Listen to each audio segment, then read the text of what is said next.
Imagine this. You are a child. Your parents are nearby. Grandparents, cousins, everyone sleeps in the same room. Only a curtain, a cloth, or nothing at all separates you. There is no private room. There is nowhere in the house where your body, your breathing, your sweat belong exclusively to you. And there, near your feet, an animal snores.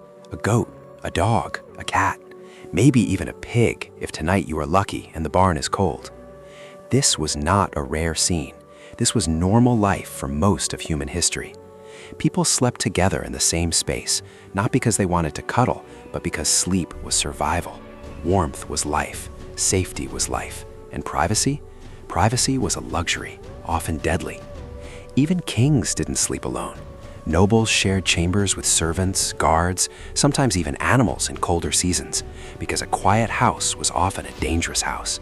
War, thieves, wolves, all waited in the dark, and staying awake became a part of sleep. Sleep was never truly surrendered to rest.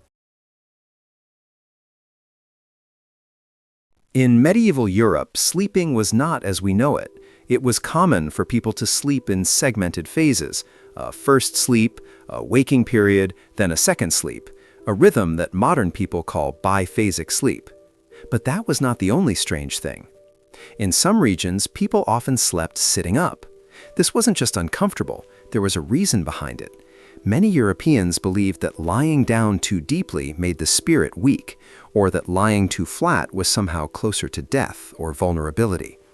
There was also a fear of attack by bandits, animals, or simply the unknown. Sleeping upright, even half sitting, was a way to stay alert. Beds, when they existed, were simple wooden structures, often nothing more than boards with straw stuffed beneath. They were shared by families, often with no curtains, no separation, a single room, a single hearth, and all the bodies woven into warmth and risk. The idea of a private bedroom was unheard of. And even when houses grew larger and more comfortable, etiquette didn't immediately change. Curtains became the only privacy, tied cloth around a bed, but this was as close as most people could get to personal space. Far to the east, in the dense forests and frozen plains of ancient Rus, sleep took another shape. In the large wooden homes, there was one constant source of heat, the pitch, the stove. During long winters, the stove was heated during the day, first to cook food, then to warm the whole house. By nightfall, it would still hold heat, so families did something that seemed shocking to modern eyes. They slept on the stove or near it, using the residual warmth to survive freezing nights.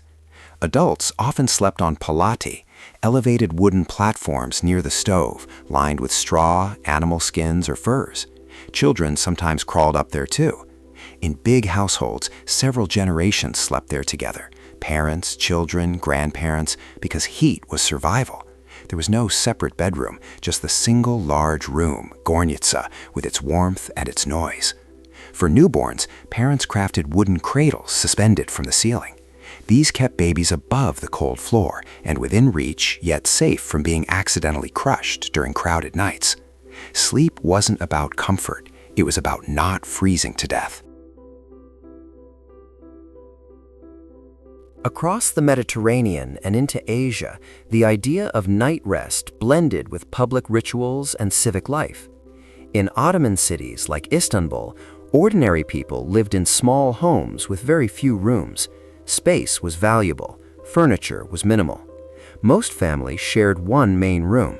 It was used for eating, working, talking, and sleeping. When night came, thin mattresses called yatak were brought out and placed directly on the floor, usually over carpets or woven mats. Pillows were simple. Blankets depended on the season. Children slept beside parents. Elder family members slept closest to the warmest walls. Privacy barely existed. But there was order. Before sleep, people washed their hands and faces. Shoes stayed outside. Cleanliness mattered deeply, not as luxury, but as respect for the body and the home. In winter, families slept close together for warmth. In summer, mattresses were spread farther apart or taken to rooftops, where people slept under the open sky to escape the heat. The Sultan did not sleep like an ordinary man. Inside Topkapi Palace, sleeping chambers were guarded and symbolic. The Sultan's sleeping space was not just personal, it was political. His mattress was placed low to the ground, surrounded by luxury. Silk fabrics, gold embroidery, carefully arranged cushions. Even here, beds were removed during the day.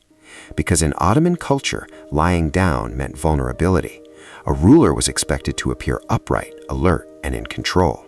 Guards stood nearby. Servants waited silently. Trust was limited. A sleeping ruler was powerful and exposed. Now we enter the most misunderstood space of the empire, the harem. Contrary to popular myths, the harem was not a place of constant pleasure. It was a residential world, home to women, children, servants, and members of the Sultan's family. And like the rest of Ottoman society, sleep here was communal. Women slept together in shared rooms. Younger girls slept beside older women. Mothers slept with children. Privacy existed through hierarchy, not isolation. Sleeping alone was rare. Each night, mattresses were laid out. Each morning, they were folded away. Rooms were soft and richly decorated, but structured and controlled. Silence, routine, and modesty shaped the night. Even in the most private world of the empire, sleep was collective. While settled civilizations built public baths and communal hearths, life for nomadic peoples across the steppes was entirely different. Groups like the Turkic tribes, Oghuz, Kipchaks, and the Mongols moved constantly with their herds. They slept where grass grew and water flowed. Their homes were easily packed structures, gers or yurts, lightweight tents covered with felt. Inside, the floor was often dirt, covered with furs or woven materials. Nomads used animal hides, wool, and grasses as their bedding. Livestock sometimes lay just outside, their breathing adding warmth to the fragile space. For nomads, comfort wasn't measured in softness, but in mobility and adaptability. When seasons changed, the sleeping place changed with them. Sleeping under the open sky could be just as common as inside a yurt. The stars were the ceiling, the grass the mattress. Imagine walking into a Japanese home 300 years ago. There is no bed, no mattress, no heavy furniture filling the room. Instead, an empty space, clean, quiet, calm. At first, it feels wrong. Where do people sleep here? The answer is simple: on the floor. But not just any floor.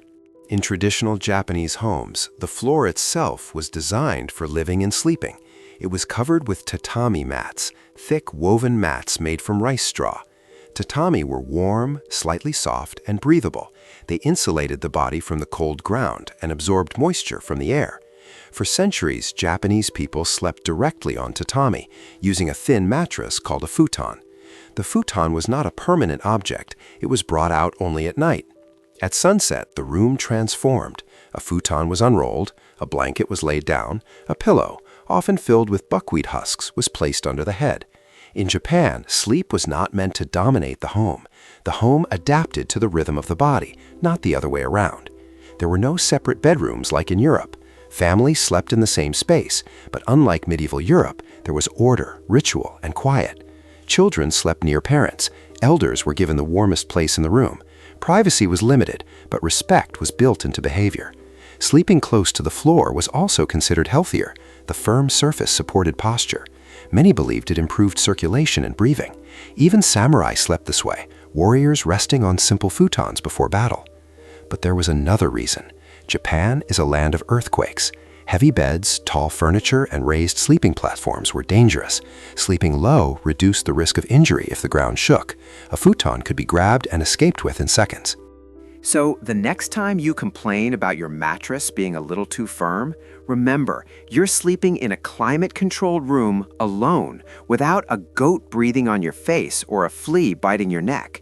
We are living the ultimate dream of our ancestors.